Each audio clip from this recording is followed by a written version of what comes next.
The name of the show is Tragedy, a Tragedy by Will Eno, and it's basically an absurdist drama. A monumental tragedy has happened. In this case, it's that the sun has decided not to come up. And as you can imagine, if we didn't have sun, it would be a terrible thing. These people who are the newscasters, all of the show surrounds the breaking news that's happening in a local news affiliate.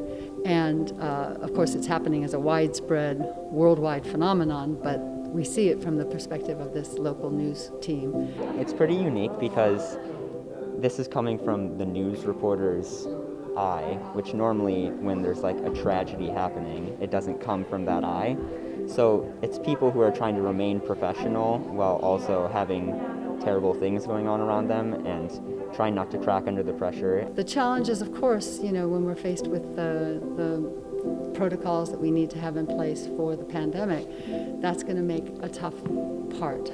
So obviously I can't see facial expressions as I'm directing. That's really hard. Sometimes I'll be saying, I'm reading you this way, and the actor's going, but I really am doing this, I think. And I'm like, oh, well, you probably are underneath that mask, but I couldn't see it. So that makes a challenge there. The way we have to stage it, we can't look at each other, and the way we had to do with the cameras and the boxes, we couldn't look at each other, and it makes it difficult to connect with each other on stage.